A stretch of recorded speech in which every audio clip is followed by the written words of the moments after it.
अब आप देखिए, उन्होंने एक बात का और जिक्र किया था अपने ऑडियो में।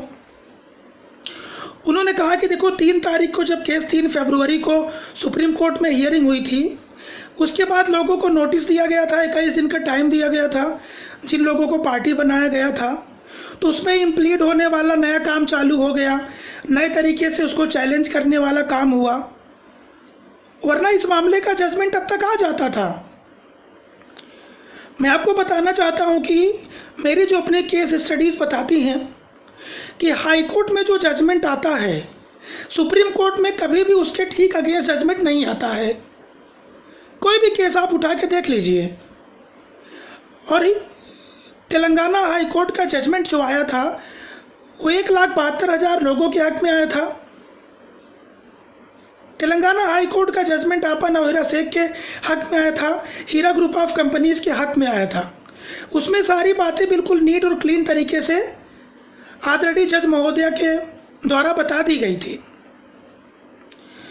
सुप्रीम कोर्ट में तमाम लोग तमाम बातें कर रहे हैं।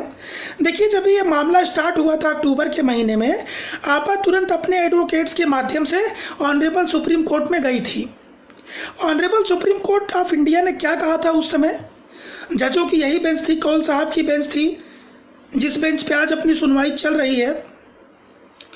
उन्होंने कहा था कि सुप्रीम कोर्ट ऑफ इंडिया में आने के पहले आपको किसी भी हाई कोर्ट का जजमेंट आपको लेके आना होगा, तभी आप यहाँ पर फाइल कर सकते हैं, तभी यहाँ से कोई जजमेंट आ सकता है। इसके लिए तेलंगाना में केस फाइल किया गया, SFIO केस क्लबिंग का, और बॉम्बे हाई कोर्ट में फाइल किया गया। लेकिन जब तेलंगाना हाई कोर्ट का जजमेंट आ गया तो सुप्रीम कोर्ट ऑफ इंडिया ने जो गाइडलाइन दिए थे वो पूरी हो गई। इसके लिए इस केस को बॉम्बे हाई कोर्ट में चलाने की कोई ज़रूरत नहीं बची थी। सुप्रीम कोर्ट ऑफ इंडिया ने यह नहीं कहा था उस समय कि आप तेलंगाना का भी लाइए, केरला का भी लाइए, कर्नाटक का भी लाइए, दिल्ली का भी लाइए। ऐसा नहीं था। किसी भी एक हाई कोर्ट का जजमेंट लाना था, वो हीरा ग्रुप ऑफ कंपनीज के द्वारा पूरा किया गया। तेलंगाना हाई कोर्ट का जजमेंट पहले आ गया। हर जगह का डिपोजिटर एक्ट अलग अलग होता है, हर जगह की टर्म्स कंडीशंस अलग अलग होती हैं। तो तेलंगाना हाई कोर्ट का जजमेंट पहले आ गया और सुप्रीम कोर्ट में चले गए। आपा का सुप्रीम कोर्ट में जाने का मकसद ये था, हीरा ग्रुप ऑफ कंपनीज का, कि सुप्रीम कोर्ट ऑफ इंडिया से जो जजमेंट आएगा वो पूरे भारतवर्ष में लागू होगा। कभी भी वो टाइम को खराब नहीं करना चाहती थी। अगर टाइम खराब करना होता तो वो जैसे ही केस हुआ तुरंत सुप्रीम कोर्ट नहीं जाते थे। सेशन कोर्ट, हाई कोर्ट में लंबा समय लगता है। हाई कोर्ट 30 से ज़्यादा हाई कोर्ट है देश के अंदर, और सेशन कोर्ट जोड़ेंगे तो गिनती करना मुश्किल है। तो सुप्रीम कोर्ट ऑफ इंडिया का जजमेंट पूरे भारतवर्ष में लागू होता है। इसके लिए सुप्रीम कोर्ट ऑफ इंडिया तुरंत गए थे। लेकिन जब सुप्रीम कोर्ट के द्वारा यह कहा गया कि आप हाई कोर्ट का जजमेंट लेके आइए, तो उस कंडीशन को भी पूरा किया गया और माशाअल्लाह से जजमेंट 1,72,000 इन्वेस्टरों के हक में आया, आपा के हक में आया, हीरा ग्रुप ऑफ कंपनीज के हक में आया। तो साथियों, इसमें थोड़ा वेट करने की और ज़रूरत है। जैसे कि आप लोग जानते हैं कि सुप्रीम कोर्ट का फैसला अब तक आ चुका होता था। खुद सब लोग अपने घर में बैठने को मजबूर है कोरोना की वजह से। आप लोगों के सामने लोगों की जानें भी जा रही हैं। ये कोई गलत कारण तो बताया नहीं जा रहा है, ये कारण बिल्कुल ऑथेंटिक है और सही है। पूरी दुनिया त्रस्त है, सारी सरकारें त्रस्त हैं, सारे प्रांत त्रस्त हैं। लोग पैदल ही 5-5 लोग यूपी, बिहार, दिल्ली, पंजाब चले जा रहे हैं, ऐसी हालत हो गई है। तो अगर आज ऐसी कोई बुरी परिस्थिति आई है तो थोड़ा सा ये इम्तिहान की घड़ी है और इस एग्ज़ाम को हमें पास करना होगा। ये समझो कि एग्ज़ाम का आखिरी पेपर चल रहा है। जैसे किसी में 6 सब्जेक्ट होते हैं और 5 सब्जेक्ट पूरा कर लिया, 6वां सब्जेक्ट आ गया है, तो थोड़ा सा हमें और सब्र का मुजाहिरा करना होगा। और साथ ही और भी जो तमाम बातें उठ रही है, देखिए जब सुप्रीम कोर्ट ऑफ इंडिया के एडवोकेट ने आकर के अपना रिप्लाई दे दिया है तो इस पर थोड़ा सा हमें मुतमईन रहने की ज़रूरत है। उनके जवाब में बहुत सारी चीज़ें शामिल हैं। हर तरह से आपा को बाहर निकालने की पूरी कोशिश की जा रही है और आपा ने अपने चाहे ऑन कैमरा चाहे ऑफ कैमरा उन्होंने हमेशा एक बात कही है कि उन्हें 16 महीने का समय चाहिए। एक बात उन्होंने कहा है, उन्होंने अपने एफिडेविट में इस बात का भी जिक्र किया था कि मैं अपने आखिरी सांस तक, ऊपर वाला मतलब तब तक मेरे साथ कुछ भी ऐसा न करे जब तक कि मैं लोगों का एक एक रुपया अदा न कर दूं। दूसरी बात उन्होंने ये भी कहा है कि सुप्रीम कोर्ट का जो भी जजमेंट आएगा उसको तुरंत एक्सेप्ट करके और अपना अगला स्टेप उठाएंगे। तो साथियों, हमें देखिए हम एक लोकतांत्रिक देश में रहते हैं तो कानून पे भरोसा करना पड़ेगा। सुप्रीम कोर्ट सबसे बड़ी कोर्ट है। जब आपने सेशन कोर्ट का इंतज़ार कर लिया, हाई कोर्ट का वेट कर लिया, तो सुप्रीम कोर्ट में अब इसमें ज़्यादा वक्त नहीं लगेगा और इंशाअल्लाह 17 तारीख के बाद से सुप्रीम कोर्ट के भी काम शुरू हो जाएंगे, इसकी पूरी उम्मीद है, जो सूत्रों के हवाले से खबर मिल रही है। और तमाम लीगल टीम के लोग आपा से और जेल के बाकी डिपार्टमेंट से संपर्क करते रहते हैं। आपा बिल्कुल ठीक है, इस समय घबराने जैसी कोई बात नहीं है। और दूसरी बात साथियों, मैं आपको एक बात और भी बताना चाहता हूं कि आप लोग जानते हैं तमाम जो बातें चल रही हैं उसके ताल्लुक से मैं आपको बता रहा हूं कि आप एक छोटा सा रूम का एग्रीमेंट भी बनाने जाते हैं तो उसमें 10-15 प्रकार के क्लॉज होते हैं, तमाम प्रकार की बाइंडिंग्स होती है। आप एक पार्टनरशिप डीड बनाने जाते हैं तो पार्टनरशिप डीड में 20 प्रकार के उसमें सेक्शंस होते हैं, तमाम प्रकार की बाइंडिंग्स होती हैं।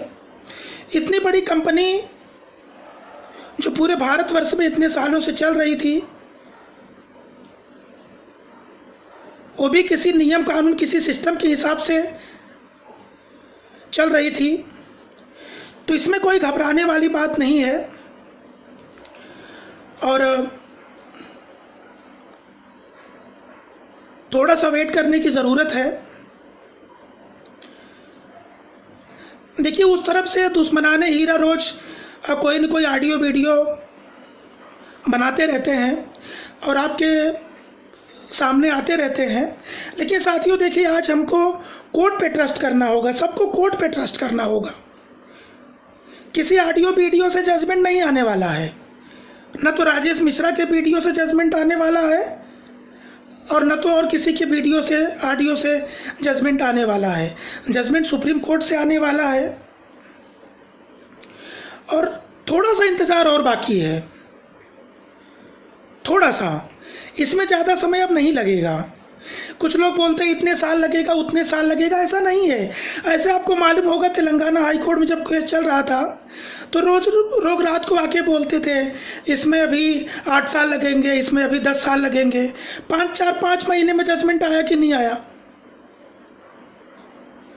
सुप्रीम कोर्ट में जब हाई कोर्ट का जजमेंट आ जाता है तो सुप्रीम कोर्ट में कोई मंदिर मस्जिद और धर्म और जाति वाला मामला नहीं है। सुप्रीम कोर्ट में कम से कम हियरिंग में जजमेंट आता है और जिस प्रकार जो भी इंटरफियर जो भी इम्प्लीट उसके अंदर किया गया है उसका भी केस के जजमेंट पे कोई बड़ा इफेक्ट नहीं होगा। मैं तो कहता हूं कि 1% का भी इफेक्ट नहीं होगा, क्योंकि वो सारे लोग तेलंगाना हाई कोर्ट में भी पार्टी थे, कोई नई बात नहीं हुई है। एक आध हियरिंग आगे पीछे खींच ले सकते हैं, लेकिन जजमेंट पे कोई ज़्यादा असर नहीं आएगा, इसकी मुझे पूरी उम्मीद है। तो साथियों आज जो माहौल है उसमें अपने आप को समझने की ज़रूरत है, अपने लोगों को समझाने की ज़रूरत है।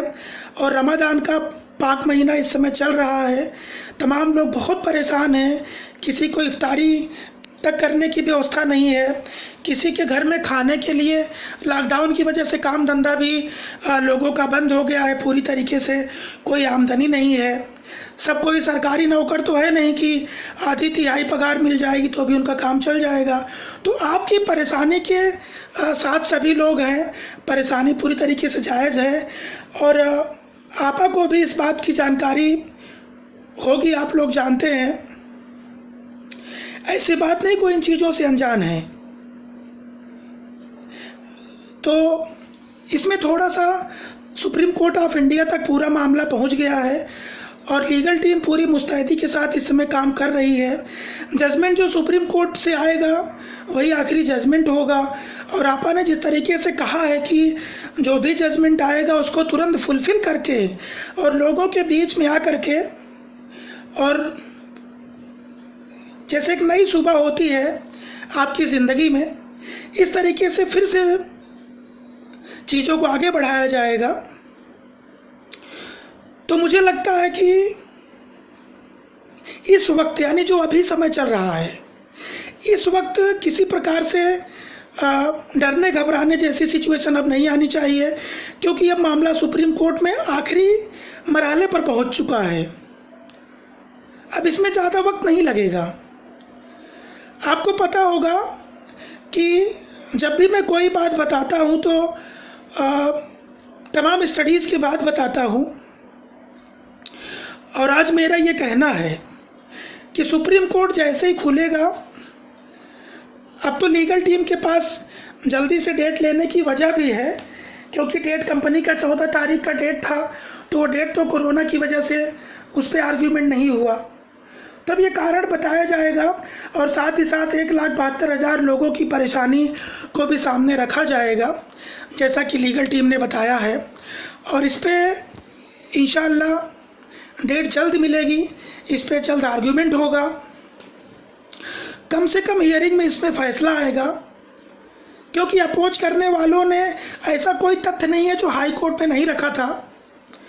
तो इसमें जल्द जजमेंट आएगा और जो जजमेंट आएगा वो पूरे के पूरे 1,72,000 लोगों के हक में आएगा, इतना श्योर है।